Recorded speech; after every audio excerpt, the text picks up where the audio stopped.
एक बार सूरदास जी और तुलसीदास जी दोनों मिले।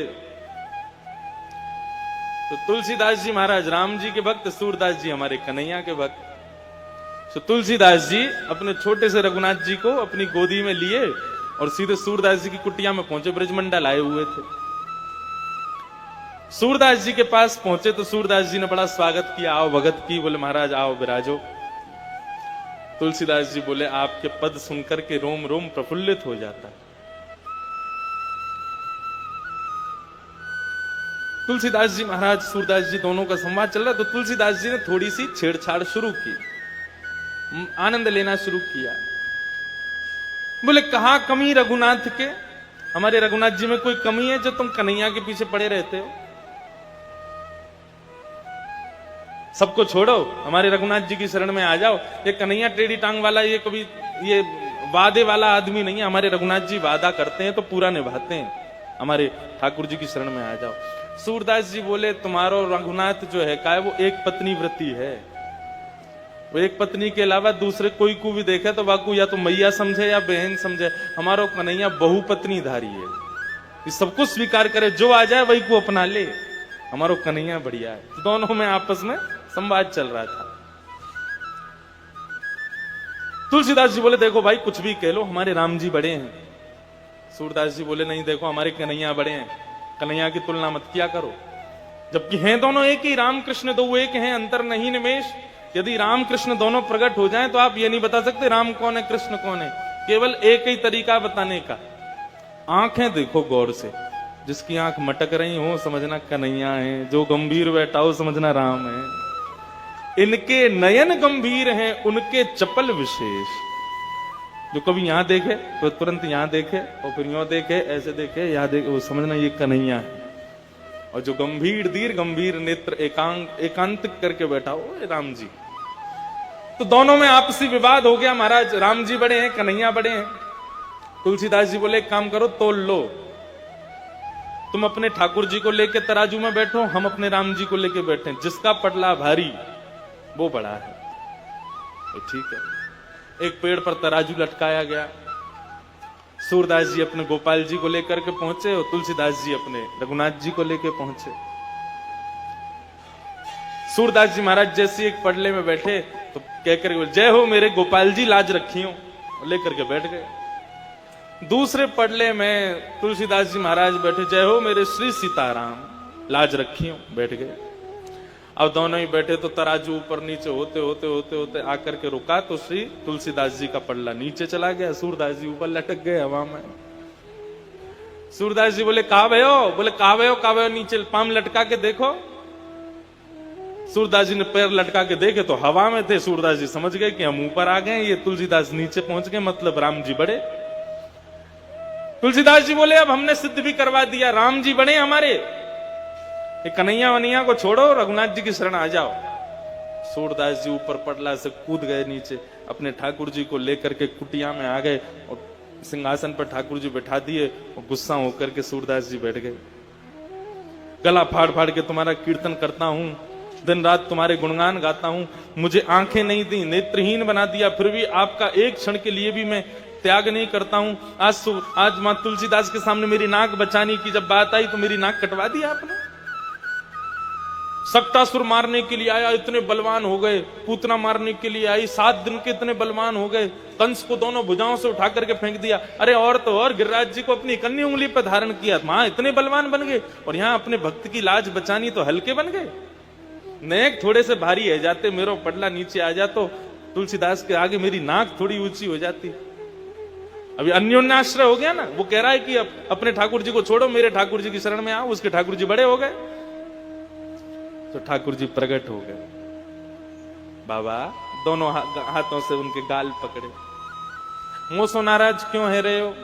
बोले हाँ तुमसे नाराज क्यों नहीं होंगे, सब अच्छा ही तो किया आपने मेरे संग। मुझे नेत्र नहीं दिए, घर परिवार सब छूट गया, सबको छोड़ छाड़ के यहाँ कुटिया में रहते हैं, दिन रात आपका भजन करते हैं। अच्छा किया क्या आपने मेरे संग, आज मेरी नाक कटवा दी। ठाकुर जी बोले मोसो नाराज मत हो आप, मेरी गलती ना है, गलती आपकी है, गलती स्वयं करो और दोष मोकू दे रहे हो। बोले हाँ गलती तो हमने कर दी जो आपकी शरण में आ गए हम। बोले बाबा एक बात बताओ, एक से ज्यादा दो हूं मैं, दो से ज्यादा तीन। बोले और नहीं तो क्या, गिनती गिना रहे हो मुंह को यहां पे, एक दो तीन।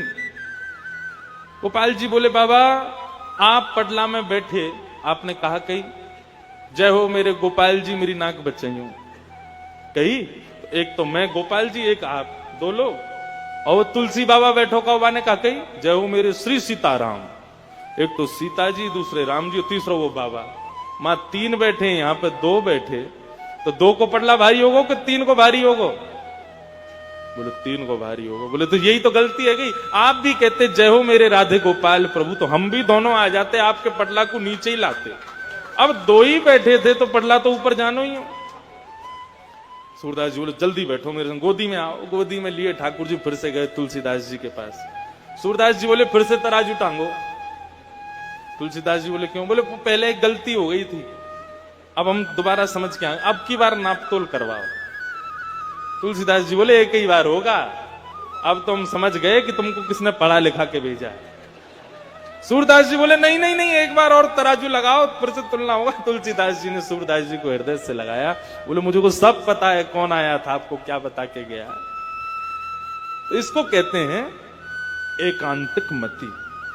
केवल मति एक में लगाओ, अपनी मति को ज्यादा भटकाओ मत। एक सिद्धांत अपना लो, प्रेम सबसे करो लेकिन मन किसी एक को ही दो। प्रेम सबसे करो, निष्ठा सब में रखो, लेकिन जब मन देने की बात हो तो मन ना रहे 10-20। एक हथों सो गयो श्याम संग। एक ही मन है, उस मन को ठाकुर जी को दे दो, उसको 10-20 जगह बांटते मत रहो। एक है, उसको ठाकुर जी को दे दो, बस ऐसा भाव रखो। तो भक्ति पथिक के अनुयायी को पहला गुण उसके अंदर होना चाहिए समदृक, समदृष्टि। दूसरा गुण उसके भीतर होना चाहिए एकांतिक मति। मति मन केवल एक में लगावे। हनुमान चालीसा भी करे, शंकर जी का यजन भी करे, देवी पूजा भी करे, गुरु ग्रंथ साहिब को भी प्रणाम करे, सबको नमन करे, साईं को भी वंदन करे, सबको वंदन करे, लेकिन जब मन देने की बात आवे तो निश्चय करके बैठे किसी एक को ही देवे, किसी एक को अपना मन दिया करे। एकांतिक मति। तो पहला हो गया समदृक, दूसरी हो गई एकांतिक मति, और तीसरी बहुत जरूरी बात है, ध्यान से सुनना, उन निद्रा। भक्ति के पथिक को चाहिए, नवदा भक्ति के मार्ग पर चलने वाले को चाहिए उन निद्रा। उन निद्रा किसको कहते हैं? उद्गता निद्रा। भगवान की भक्ति के लिए, भगवान के भजन के लिए, भगवान की सेवा के लिए अपनी निद्रा में भी जो कटौती करता हो उसको कहते हैं उन निद्रा। भक्ति के पथिक को ज्यादा सोना नहीं चाहिए। भगवान गीता के 6वें अध्याय के 16 और 17वें श्लोक जाकर के पढ़ लेना। गीता के 6वें अध्याय के 16-17 श्लोक में भगवान क्या कहते हैं पता है? श्लोक मुझे याद नहीं, लेकिन वहां भगवान कहते हैं ज्यादा खाने वाला और ज्यादा सोने वाला मुझे जीवन में कभी नहीं पा सकता। 16वें श्लोक में 6वें अध्याय में भगवान कहते हैं ज्यादा भोजन करने वाला और बहुत सोने वाला, ये दो अवगुण जिसमें है वो व्यक्ति मेरा दर्शन नहीं कर पाएगा। और 17वें श्लोक में क्या कहते हैं? बहुत कम सोने वाला और बहुत कम खाने वाला भी मुझको नहीं पा सकता। मध्यस्थ रखे स्वयं को। बहुत जरूरी बात भगवान बता रहे हैं गीता में। बहुत खाने वाला और बहुत कम खाने वाला, बहुत सोने वाला और बहुत ज्यादा कम सोने वाला, ये दोनों ही मेरी प्राप्ति नहीं कर सकते। इसलिए मध्यस्थ रखो स्वयं को।